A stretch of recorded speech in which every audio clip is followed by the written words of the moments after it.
লড়াইটা ছিল সরকার শাসন ব্যবস্থার সঙ্গে একটা রাজনৈতিক দলের লড়াই। আজ কেষ্টমণ্ডলরা ঘরে ঢুকেছে, হরে কৃষ্ণ কৃষ্ণ কৃষ্ণ হরে হরে করছে। হিসাব কি বার হবে তাদের? গণতান্ত্রিকভাবে গণতন্ত্র প্রতিষ্ঠা হবে, স্বচ্ছ ভাবমূর্তি তৈরি করে স্বচ্ছ পদ্ধতির মাধ্যমে নিয়োগ হবে। শিক্ষা ব্যবস্থায় এপাং ওপাং ঝপাং থাকবে না। এই মুখ্যমন্ত্রী বলেছেন শুভেন্দু অধিকারী যে ক্যামাক স্ট্রিট হয়ে টাকা দুবাইতে গেছে। আপনি মানেন সেটা? 100% মানি, সেটা তো হিসাব দেখছি। প্রভূত সম্পত্তি করার পরে ইনকাম ট্যাক্স না দিয়ে থাকে, আয় ব্যয়ের হিসাব দেখাতে না পারে, তাহলে আইন তো আইনের পথে চলবেই।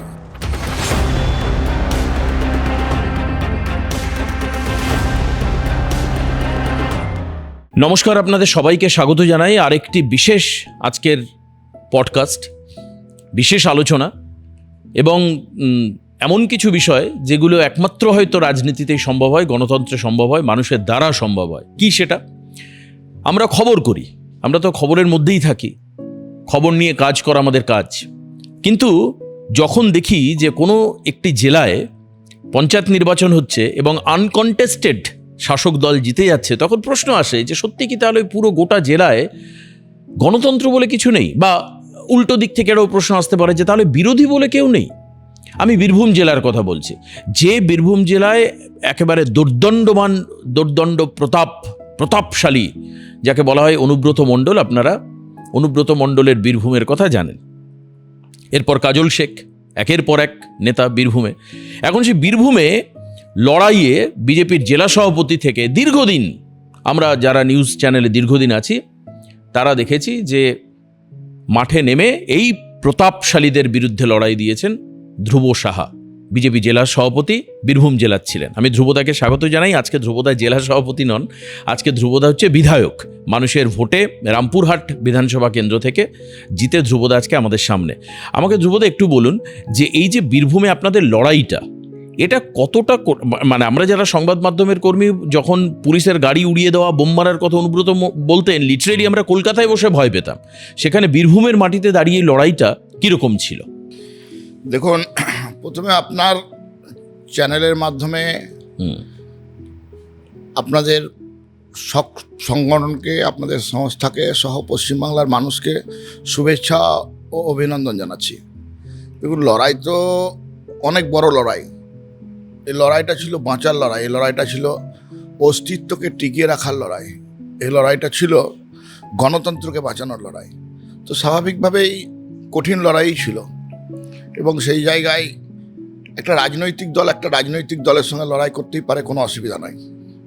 রাজনৈতিক দলের সঙ্গে লড়াই, রাজনৈতিক দলের নীতি এবং আদর্শকে কেন্দ্রে লড়াই হবে, এটা স্বাভাবিক ব্যাপার। কিন্তু লড়াইটা কিছু মানুষের সঙ্গে সরকারের বিরুদ্ধে লড়াই।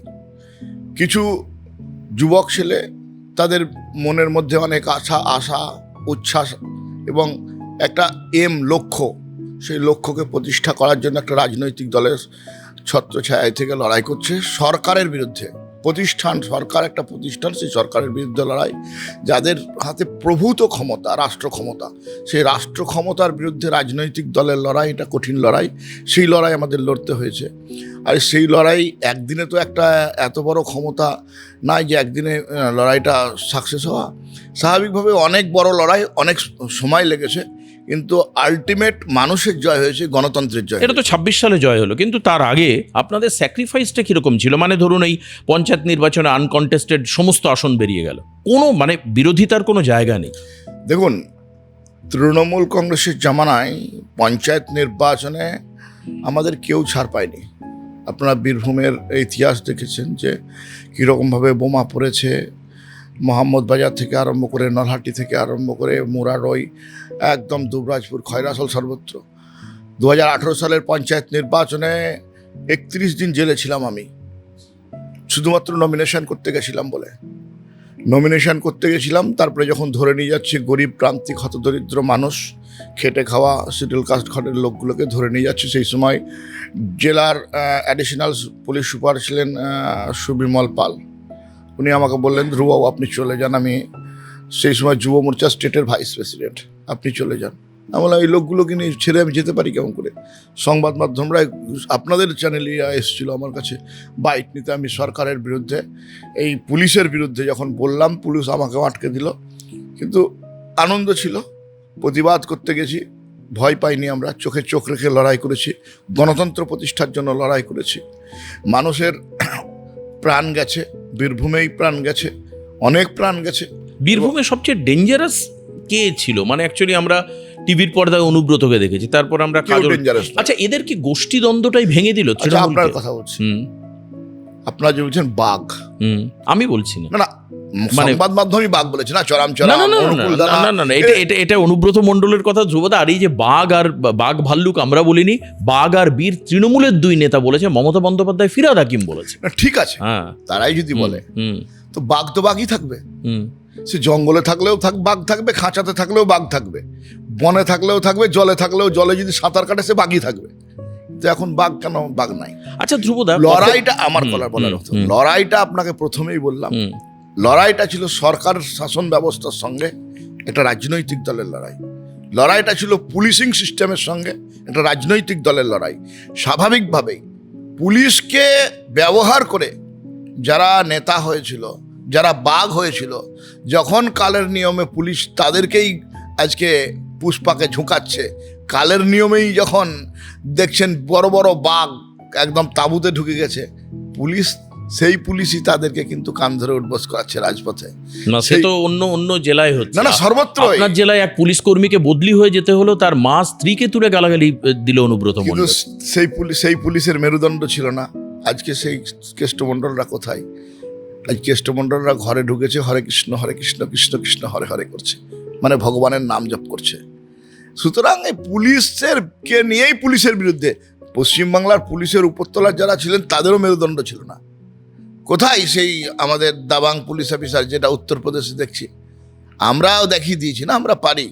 আমাদের মাননীয় রাজ্য সভাপতি যখন বললেন যে আইনের শাসন প্রতিষ্ঠা হবে, আমার নিজের কনস্টিটিউয়েন্সি যেখানে আমি জিতেছি, অত্যাচার চালাচ্ছে আমাদের লোকেরাও, তাদের দোষ নাই, প্রতিবাদ করতে গেছে। তো আমরা গণতন্ত্র প্রতিষ্ঠার জন্য আমাদের লোককে আটকানো করিয়েছি না, আপনারা যেটা ন্যায় সেটা করুন আমরা বলেছি। পুলিশ বিজেপির কথা শুনতে হবে। এখন তো আপনার হাতে ক্ষমতা, আপনি কি বদলা নেবেন? না, আমি আপনাদের ভাষা তো বদলা নয়, আপনাদের হচ্ছে হিসাব হবে। হিসাব কি এবার হবে তাদের? গণতান্ত্রিকভাবে হিসাবের ব্যাপার নয়, গণতান্ত্রিকভাবে গণতন্ত্র প্রতিষ্ঠা হবে।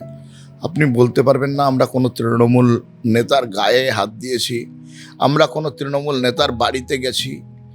বরং আমি নিজে নির্বাচনে জিতার পরে যাকে হারিয়েছি তার বাড়িতে গিয়ে প্রণাম করে এসেছি, তার মনের কষ্টের কথা শুনে এসেছি।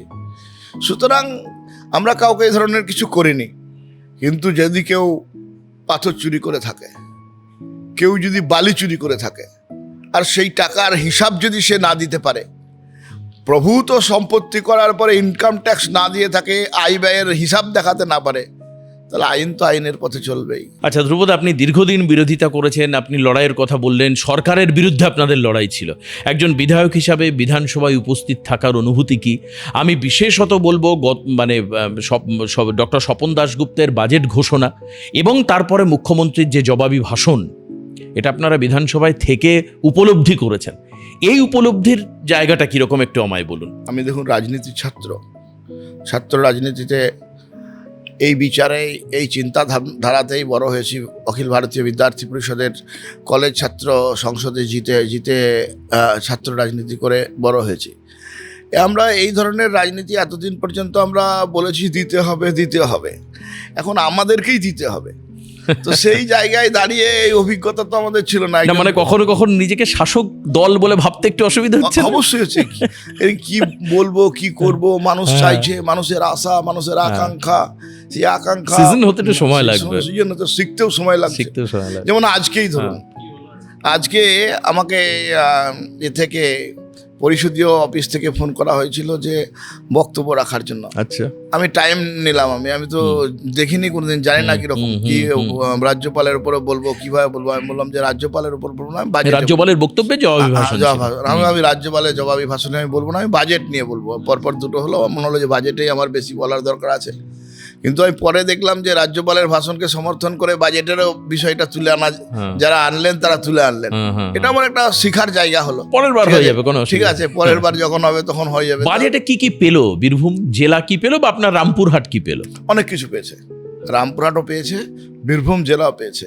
দেখুন কিছুদিন আগে আমাদের মানে কার্যকর্তারা, বিশেষ করে আমাদের সাঁইথিয়ার বিধায়ক তরুণ তুর্কি ছেলে, আমাদের জেলার সভাপতি সেও তরুণ ছেলে উদয়শঙ্কর ব্যানার্জি, এরা সহ আমি নিজে এক রাত থানাতে ভরে ঢুকেছিলাম।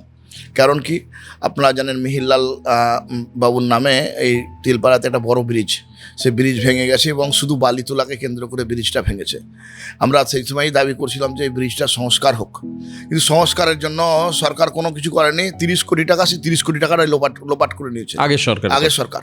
আমরা যে আজকে সরকার এসছে 800 কোটি টাকা দিয়ে মিহিরলাল ব্রিজের উপর 4 লেনের ব্রিজ হবে। আমরা দেখলাম যে শুধুমাত্র আমাদের সিউড়ি জেলা কেন্দ্র, সেই জেলা কেন্দ্রে মানুষ ট্রিটমেন্ট পায় না, তো সেই জেলা কেন্দ্রেও মেডিকেল কলেজ হবে। রামপুরহাটেতে স্টেডিয়াম তৈরি হবে। টিআরডিএকে সামনে রেখে তারাপীঠ, মানে আমাদের নন্দেকেশ্বরী, বক্রেশ্বর, কালীতলা, এই যে একটা ইকো ট্যুরিজমের জন্য সরকার 1000 কোটি টাকা ব্যয় করে প্ল্যানিং করছে, কর্মসংস্থানের বিষয় আছে। আজকে আমাদের মাননীয় মানে জনদরদি মুখ্যমন্ত্রী শুভেন্দু অধিকারীর সরকার বিধায়কদের 1 কোটি টাকা করে দিয়েছে, সুতরাং অনেক কিছুই পেয়েছে। আমাদের মানে রামপুরহাট শহরেরও অনেক কিছু বিকাশ আগামী সময় স্বাভাবিকভাবে হবে। মন্ত্রীর সঙ্গে আজকে আমার কথা হয়েছে, ওনাদের যে মিউনিসিপ্যালিটি থেকে আরম্ভ করে অলরেডি আপনার রাস্তার কাজের জন্য ভেটিং সমস্ত ডিপিআর তৈরি করে জমাও পড়ে গেছে। অনেক কিছু মানে খুব ফাস্ট হবে কাজটা, ফাস্ট হবে। ডবল ইঞ্জিনের সরকার, মানুষ নিশ্চিতভাবে তার সুফল পাবে। তাহলে আমাদের রাজ্যের মুখ্যমন্ত্রী হচ্ছে শুভেন্দু অধিকারী, আর যেহেতু আপনি জেলা সভাপতি ছিলেন, এখন আপনার জেলায় অনেকেই জিতেছেন আর কি, আপনি কি তাহলে বীরভূম জেলার মুখ্যমন্ত্রী হলেন আর কি? না, মুখ্যমন্ত্রী একটাই, আমাদের সকলের মানে, কিন্তু আপনার লিডারশিপে তো কাজটা হবে। না, স্বপ্নের ফেরিওয়ালা আমাদের সকলের আদর্শ মাননীয় শুভেন্দু অধিকারী। আমরা বীরভূমে কাজ করেছি, বীরভূমের মানুষের সঙ্গে আমাদের মানে নারীর টান। মানে এখন যারা বিধায়ক হয়েছেন অনেকে হয়তো আপনার হাত ধরে রাজনীতিতে এসছে, এটা তো বাস্তব। দেখেন, রাজনীতিতে নয়, তারা আমাদের সঙ্গে একসঙ্গে রাজনীতিতে এসছে।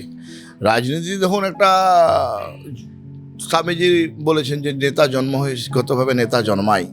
স্বাভাবিকভাবেই দুবরাজপুরের এমএলএ, সে একসঙ্গে জুনিয়র ছাত্র রাজনীতি করে গতবারই বিধায়ক হয়েছে। সাঁইথিয়ার বিধায়ক, সেও মানে মণ্ডল থেকে এসে এখানে বিধায়ক হয়েছে। ঠিক আছে, আমরা সবাই একসঙ্গে আছি। কিন্তু আপনি কি ভাবতে পেরেছিলেন যে বীরভূমের মানুষ এইভাবে আপনাদের রেসপন্স করবে, বা মানে বিজেপির এরকম একটা ল্যান্ডস্লাইড ভিক্টরি হবে, এটা ভাবা গিয়েছিল? না, দেখুন, আমাদের ধারণাই ছিল যে 6 থেকে 7টা আমরা সিট পাবো। আরও 2টো সিট আমাদের হাতছাড়া হয়ে গেছে। শুধু আমরা টাকার লড়াই পারিনি, যে মানে তৃণমূলের জেলা সভাপতি একটা বিধানসভাতে, যে আপনার আমি বলতে চাইছি না কত টাকা খরচ করেছে, কিভাবে লোককে টাকা দিয়েছে, সেই যে অর্থের কাছে আমরা মাথা নত হয়ে গেছি। হাসনেতে আমরা, নানুরেতে একইভাবে আমরা অর্থের কাছে পরাজিত হয়ে গেছি।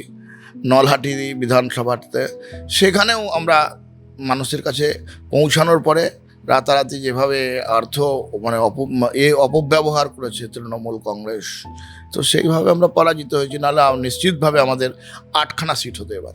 আপনার রামপুরহাটের ক্ষেত্রে ড্রিম প্রজেক্ট কি রয়েছে, যেটা আপনি সব থেকে আগে হাত দেবেন?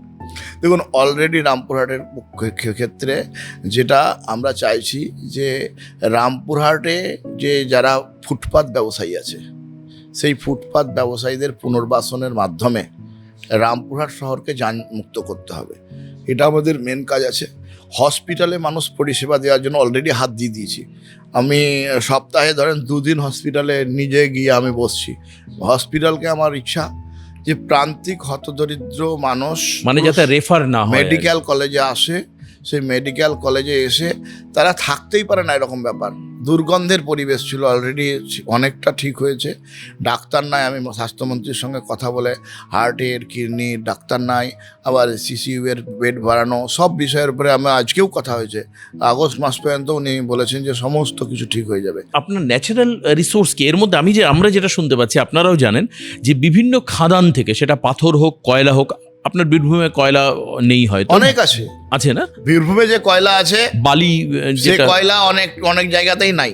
তা এতে আপনারা তো গত 1.5 মাসে একটা ম্যাজিক রেভিনিউ দিয়েছেন, যেটা আমি বাজেটেও শুনছিলাম, যে টাকাটা আগে পাওয়াই যেত না।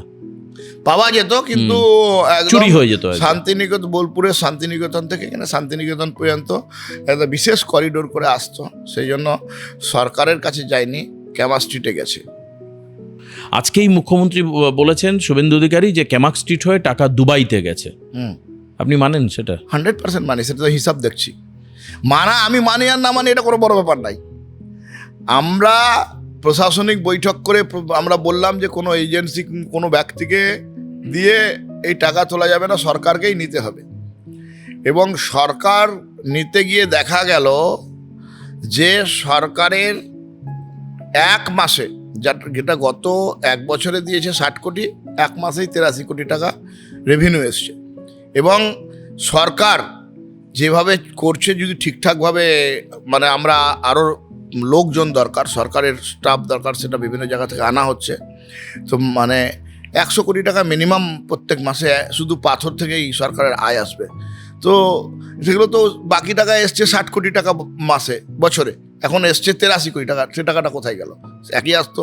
এই গাড়ি তো এখন বিজেপি এসছে বলে বেশি আসে না, ঠিক আছে? তাহলে সেই টাকাটা কোথায় গেল? স্বাভাবিকভাবে তৃণমূলের বসেদের কাছে গেছে, সেনাপতি, মহাসেনাপতি, অনেক ব্যাপার আছে, সেখানে গেছে। ধ্রুবদা, আপনি মনে করেন বকটুই কাণ্ডের যে জেনোসাইড হয়েছিল তার সঠিক বিচার হয়েছে? বা সেই ক্ষেত্রে, কারণ আমি কেন বলছি ধ্রুবদা, কারণ আপনি জানেন এর মধ্যে আরজিকর, এর মধ্যে বরুণ বিশ্বাস, এর মধ্যে তামান্না, একাধিক ফাইল কিন্তু খোলা হচ্ছে। এই ক্ষেত্রে 10 জনের বেশি মানুষ, প্রায় 10 জন মানুষের বেশি মানুষের মৃত্যু হয়েছিল, জীবন্ত পুড়িয়ে মারা হয়েছিল। তার বিচার কি হয়েছে ঠিকঠাক? না, দেখো, বিচার তো এখন হয়নি, বিচার প্রসেসিংয়ে আছে, যদিও সেন্ট্রাল এজেন্সি তার ইনভেস্টিগেশন করেছে, অনগোয়িং প্রসেসে আছে। তো এরা তো বিচার তো হতেই দিতে চাইছে না। এবার বিচারটা, আমি মনে করছি বিচারটা এবার ঠিকঠাক হবে। যে ঘটনাটা সেই সময়ের তথাকথিত বাঘ বলেছে টিভি বিস্ফোরণকে কেন্দ্র করে হয়েছে, পরবর্তী সময় তারা আমাদের সঙ্গে এসে যখন কাজ করছিল, মুসলিম সমাজকে ভুল বুঝিয়ে তাদের কয়েকজনকে আবার ভোটের রেজাল্টের পরেই তারা আমার কাছে এসেছে। তো স্বাভাবিকভাবেই এই যে এরা যে সাক্ষী প্রমাণ, এরা যারা লুট করতে চাইছে, এর পুনরায় এর স্বাভাবিকভাবেই বিচার হবে। এবং বিচার, যারা মারা গেল তাদের বিচার হবে। শুধু বকটুই নয়, আজকে মাননীয় মুখ্যমন্ত্রী বলেছেন রামপুরহাটের আদিবাসী 6 বছরের, মানে 13 বছরের বোন, তারও বিচার হবে। আর একটা ছোট্ট কথা বলি, এই বীরভূম বা বোলপুর বা শান্তিনিকেতন এসব বলতেই তো একটা রবীন্দ্র চেতনার কথা আসে। সব থেকে বড় প্রবলেম হচ্ছে প্রাইমারি এডুকেশনের ক্ষেত্রে একাধিক স্কুল কিন্তু বন্ধ হয়ে গেছে, প্রাইমারি স্কুল। আপনার বীরভূমে জেলা স্ট্যাটিস্টিক্স হয়তো আপনার কাছে আছে, অথবা বার করতে হবে সেটা আরও প্রিসাইজলি। তো তার উপর কতটা কাজ করবেন আপনি? স্বাস্থ্য ব্যবস্থা নিয়ে কাজ করবেন, অলরেডি বলেছেন আপনার ড্রিম প্রজেক্ট সেটা। আর স্কুল, প্রাইমারি এডুকেশন, দেখুন আজকে যেভাবে এই বাজেট এসছে, 1 লক্ষ সরকারি কর্মচারী নিয়োগ হবে, এবং স্কুলে 50,000 শিক্ষক নিয়োগ হবে, এবং কোনো পলিটিক্যাল লিডার এই নিয়োগ প্রক্রিয়ার সঙ্গে যুক্ত থাকবে না। স্বচ্ছ ভাবমূর্তি তৈরি করে স্বচ্ছ পদ্ধতির মাধ্যমে নিয়োগ হবে। এবং আপনাকে নিশ্চিত করতে পারি, শিক্ষা ব্যবস্থায় এপাং ওপাং ঝপাং থাকবে না।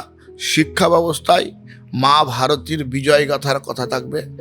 যে সমস্ত বীর সেনানী, যাদের জন্য আজকে ভারত স্বাধীন হয়েছে, যে মহানুভব মহাপুরুষ যার জন্য আমরা পশ্চিম বাংলার মাটিতে আছি, সেই ডক্টর শ্যামাপ্রসাদ মুখার্জি, তার জীবনীও পড়ানো হবে। শিক্ষা ব্যবস্থারও পরিবর্তন হবে, শিক্ষা ক্ষেত্রেরও পরিবর্তন হবে, এবং মানুষ দেশভক্ত যুবক তৈরি হবে, জাতীয়তাবাদী মানুষ তৈরি হবে, সেই শিক্ষাই পাবে। বেশ, অনেক ধন্যবাদ ধ্রুবদা। অসাধারণ। একটা সময় জেলা সভাপতি, বিজেপির হয়ে কাজ করা, অর্থাৎ বিরোধী আসনে থাকা, ক্রমাগত লড়াই সংগ্রামের মধ্যে দিয়ে যাওয়া ধ্রুবদা যখন আজকে একটা মানুষের রায়ে যখন একটা আসন পেয়েছেন, এটা কিন্তু একটা খুব বড় অ্যাকনলেজমেন্ট, মানুষের একটা খুব বড় স্বীকৃতি। কিন্তু সময় বলবে যে ধ্রুব সাহা মানুষের কাছে দাঁড়িয়ে কাজ করে জননেতা কিভাবে হচ্ছেন, তার ইতিহাস কিন্তু আগামী দিন বলবে। তার প্রতিটি পাতায়, প্রতিটি অংশে চ্যালেঞ্জ রয়েছে। আমার মনে হয় যে ধ্রুবদা হয়তো সেই চ্যালেঞ্জকে ওভারকাম করতে পারবেন, তবে অবশ্যই আবারও বলছি সেটা সময় বলবে। আজকে এখানে সময় শেষ করছি ধ্রুবদা। ভালো থাকবেন, সুস্থ থাকবেন, নমস্কার।